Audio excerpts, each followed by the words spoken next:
Hello fellow homesteaders. Today we are rendering some tallow. I'm going to show you 3 different types of pots and ways to do it. Ideally, you are going to chop or use a food processor to get these big chunks of beef animal fat into smaller bits, just as you would if you were rendering lard. You can do it by hand. Instead, you can use a food processor. Some people have tried a blender. We are getting bad storms these last several days, and I had my 50 plus pounds of tallow out of the freezer and thawing. And they were such thick pieces, and they all kind of melted together in the deep freeze in the butcher shop. So they were a big chunk. So it's taken me several days instead of 3 hours sitting out on the counter to thaw it, because I had a whole bunch to do at once. It's great to have a big batch, get a few pots going indoors or outdoors, and do it all in one day. I did not plan these storms, so I wanted to make sure that I could get this used before it stayed at room temperature too long and turned into one gooey mess. Ideally, you're going to have it in small chunks. Weather holds out, or I get a little bit left. I don't mind wasting a little bit to show the small chunks. We'll do another video, and you can see that. So this is not a small chunk. These are 3 chicken breast or chicken wing size pieces, as you can see from my big wood spoon and the size of my hand. Ideally, a piece about this size would be about, would be about 4 or 5 chunks. There's nothing wrong with doing it in the bigger pieces, but it creates more work. One, it would take longer than the maybe 7 hours to render it down. And 2, you're going to have to watch for scorching and give them some flipping around stirs more often. That's the benefit of doing it in chunks. If you've got big pieces that you don't have time or don't want to because there's a bunch of it to chunk it all up and spend hours and hours doing the chopping, get the whole family involved and use a food processor. It's not so bad, but it is more time consuming if you amass as much as what I have at this moment that has to be done a day, because I've already started the thawing process. And so here's some big chunks, and they are in a 50-some-year-old stainless steel pot, and this works just fine. I'm going to give it a little tilt. You can see the steam and hear the sizzling. A lot of people hate the smell. I don't mind it at first. It smells like something frying. But after a little bit, it kind of smells like paint thinner and can be overwhelming. I recommend doing it on a day you can have windows open and doors open, which was the plan, but I'm not sure the weather's going to cooperate. So you can see, I've been doing this for about 30 minutes now, and I do have, see if I can move these out of the road, I do have a good bit of fat going. So since I'm using bigger chunks, there we go. Maybe. Try this one more time. Okay, so you can see I have a good bit of fat going down here. There's at least a half a cup of tallow. And that's in about a half hour's worth of time. Even though I have the big chunks, I'm keeping it on low heat. So, as they are working their way through the process here and starting to melt, you can go ahead with your spoon or with a knife, but be careful because it is very hot in this skillet, and just as if you were frying anything else, everything is going to be popping and frying out at you. But when you do a medium-sized chunk like this as a time saver, as it starts to melt down and render, you can take your spoon or a knife and go ahead and chop them up into smaller amounts as you go, which will speed up the melting down process.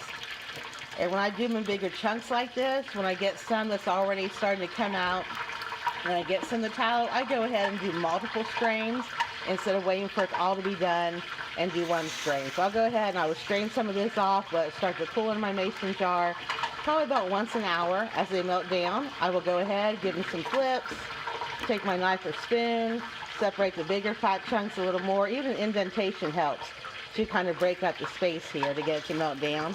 So that gives you a little bit quicker way than doing a bunch of chunking if you have a lot. But it is essential. I'm going to put the lid back on in a second to keep it covered. That really does help with the rendering process. And I'm going to shoot another video in a second to show you even larger chunks. I'm using my cast iron cauldron, which I love. The only downside with the cast iron is that it heats up and then retains the heat a lot more. So you do have to do a little bit more flipping and stirring to watch out for scorching. But here's a good view of what's been rendered in less than a half an hour. And we will do cast iron in big chunks in the next video.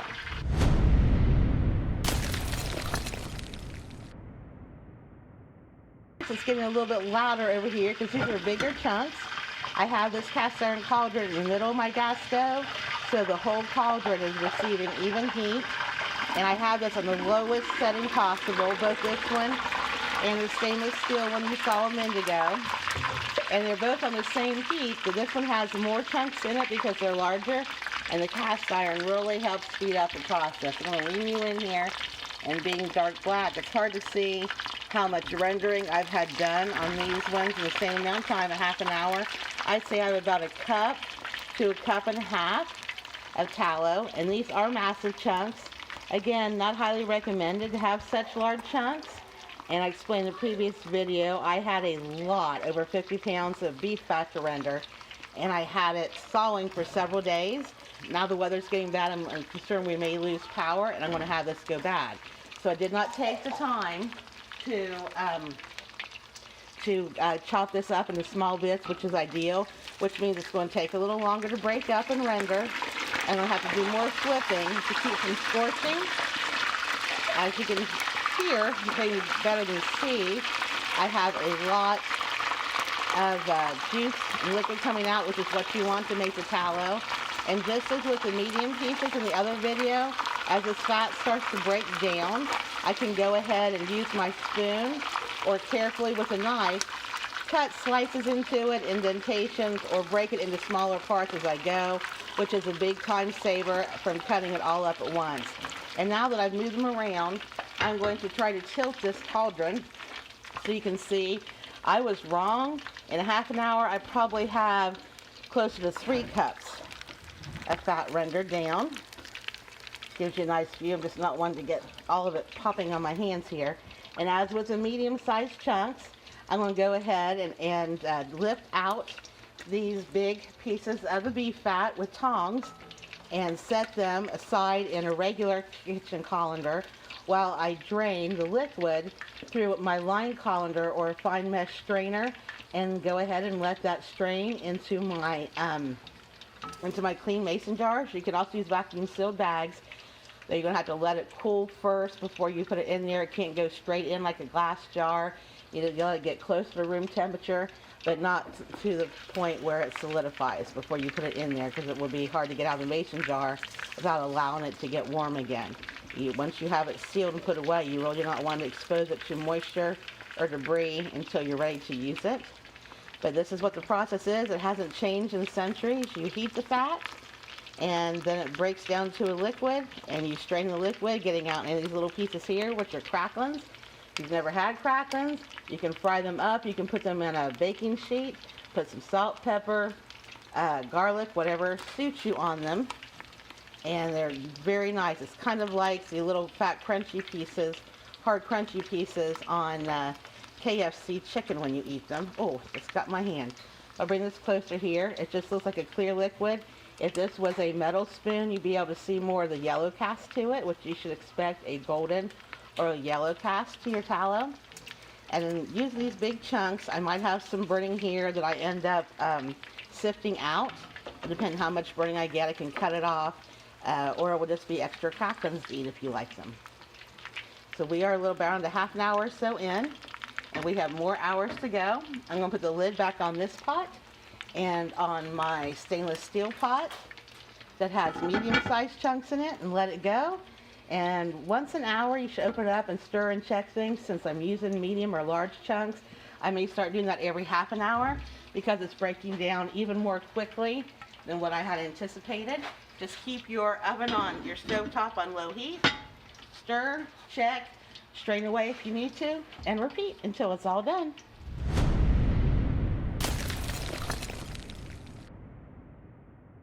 Hello again, fellow homesteaders. I just took the lid off of our pots at the 1 hour mark to see how things are progressing. As you can see, my 3 medium-sized pieces. This one is a little hard. Sometimes you'll get one that does that. You can just keep working with it or pitch it. I tend to work with it until I can't anymore. Fat will come out even if it's hard. But my 3 big pieces have now split up into smaller chunks. I can use my spoon, or I could get out a knife and separate them out further to speed up the rendering process. It's an uncomplicated but slow process. It just takes as long as it takes. So we have probably 3 cups now in here. of tallow, and we'll move on over the cast iron pot. I just turned these over. They look like massive chicken breasts, or almost a whole chicken. Each one weighs over a pound, but I just turned them. It's so very hard to give you a good view with all the steam. But in this pot, we probably have about 5 cups of tallow. And as you can see, the big chunks, they're breaking up. And I can go ahead and use my spoon, which is really all that I need, or a sharp knife, and break them up further. But it doesn't take long for them to break up as you're moving along. And even if you can just make some indentations in it, this one might break up while you're watching. It's a little difficult to do and not move around too much. But it breaks things up, and you get a nice little slice in there. And this piece will probably just go ahead and melt away on its own. But as I'm moving around, you can see all the splashing. We have a lot more liquid now than we do hard fat. And we will do some measuring using our mason jars. Here in probably about another half hour, I'm going to go ahead and strain away all the existing liquid in here. And I'm going to add some more tallow to my pots and continue along.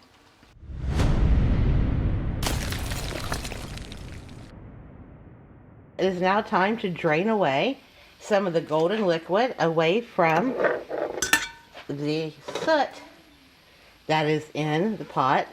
And if you're not doing a large batch, you wouldn't need to do this. You could just pour it out all at once. But I'm doing a huge batch, and I'm going to need the extra space on the stove and in my strainers. What I've done is I've taken just a beautiful vintage Pyrex and set my regular kitchen colander in it, and then my fine colander on top of that to catch all the crackling pieces. And I went ahead and took out the last 2 remaining pieces of the medium chunks of fat so it didn't fall and splash. I'm going to go ahead and pour all the liquid I've gotten so far and let it strain. Make sure you turn your oven off while you're doing this, your stove top. You can scorch your pan and make more of a burning smell. And as you can see, it's sizzling. These fine little holes in here. This is just a $1 purchase on this little strainer. It's coming quite handy for doing herbal infusions and making perfume out of flowers and rendering lard and tallow and other similar things. You can use a cheesecloth, a piece of mesh screen, a cotton flour sack. I wouldn't suggest you use paper towels because it's so hot it will melt. You get little pieces of paper towel into your tallow, and that will act as debris and make it go rancid more quickly. So this is all that I have left from those medium pieces that were in there. And these are cracklings, these little tiny pieces. I'm going to put this back in because there's plenty more fat there to render down. So I'm going to put that back in my pot. I'm going to lift this out and see if I have any residue in here. And likely I do. What I'll need to do is strain again. But as you can see here, let me move this out of the road. My fine cheapo strainer caught all of that and prevented it from going into the tallow. And cheesecloth would be ideal, but my husband is not home and I cannot find it out in the butcher shop. Or I would have put a layered cheesecloth. This is very hot, so you can see it's kind of a golden color, but also, I can lean in here more, I have a little too much debris. I'm going to need to strain it again. And then after it is strained, I will use a funnel and pour it right into my mason jar. And I have a lid ring waiting, and I would just let it solidify overnight. So if you get something that looks like this, you can actually see some of the cracklings in there, that really dark pot in the middle. You do not want that to go into your mason jar or whatever other storage container you're using, because that will make it go rancid more quickly. So I'm going to need to strain it again, and I'll go dig for cheesecloth to get all of that out. You might have to strain 2 times, even 3 or 4 if you have a lot of cracklings, depending on how fine your straining material is. You want to be as much as pure liquid as possible before you pour it into your mason jar.